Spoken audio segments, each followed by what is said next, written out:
BPL এর final ম্যাচে তামিমের সেঞ্চুরি, হতাশায় চট্টগ্রামের প্লেয়াররা। বিপিএল এর ফাইনাল ম্যাচে তামিমের দুর্দান্ত ব্যাটিং, রাজশাহী ওয়ারিয়র্সের ব্যাটারদের ব্যাটিং তাণ্ডব, হতাশায় চট্টগ্রামের প্লেয়াররা। হতাশায় রাগে ক্ষোভে মেজাজ হারিয়ে ফেলছেন চট্টগ্রামের পেস বোলার আমির জামান। বিপিএল এর মহা ফাইনাল ম্যাচে মুখোমুখি হয়েছে রাজশাহী ওয়ারিয়র্স বনাম চট্টগ্রাম রয়্যালস। রাজশাহী ওয়ারিয়র্স প্রথমে ব্যাট করতে নামে তাদের ওপেনারদের ব্যাটিং তাণ্ডব, দুর্দান্ত ব্যাটিং করছেন তানজিদ হাসান তামিম। প্রথমে 50 করে অসাধারণ সেলিব্রেশন দেয়। বিপিএল এ ফাইনালের মতো একটা গুরুত্বপূর্ণ ম্যাচে দায়িত্বশীল ব্যাটিংয়ে তানজিদ হাসান তামিমের ব্যাটে চট্টগ্রামের বোলারদের ওপর চড়াও। অপর ব্যাটার সাহেবজাদা ফারহান 30 বলে 30 রান করে মকিদুল বুকদর বলে আউট হয়ে প্যাভিলিয়নে ফেরেন। ক্রিজে নামেন কেন উইলিয়ামসন। নিউজিল্যান্ডের ব্যাটার দুর্দান্ত ব্যাটিং করছেন বিপিএল রাজশাহীর হয়ে। কেন উইলিয়ামসের সাথে তানজিদ তামিমের দুর্দান্ত ব্যাটিং।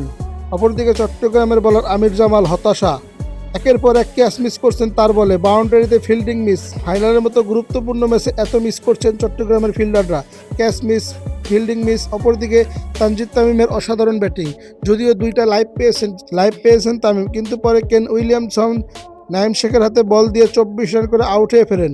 130 রানের মাথায় দ্বিতীয় উইকেটের পতন পড়ে রাজশাহী ওয়ারিয়র্সের। আমির জামাল এবং শেখ মেহেদির একটা হতাশা, চোখে মুখে ছাপ বোঝা যাচ্ছে তাদের হতাশার ছাপ। কি করবে তারা, একের পর এক ফিল্ডিং মিস। পরে উইকেটে নামেন জিমি নিশাম, তামিমের সাথে পার্টনারশিপ করেন। তানজিদ তামিমের অসাধারণ ব্যাটিং। এর আগে 2 জন ব্যাটার মাত্র সেঞ্চুরি করেছে, তামিম ও ক্রিস গেল।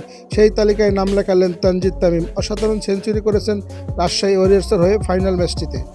তানজিদ তামিম যখন 100 রান করেন, তার পরের বলে তানজিদ তামিম আউট হয়ে যায় মকিদুল মুগ্ধর বলে।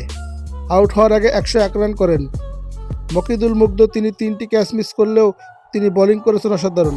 62 বলে 100 রান করে প্যাভিলিয়নে ফেরে তানজিদ তামিম। অপরদিকে চট্টগ্রাম দাগ আউটে হতাশার ছাপ, কোচিং প্যানেলে চিন্তার ভাঁজ। শেষ কাজটা অবশ্য নাজমুল হাসান শান্ত করেন।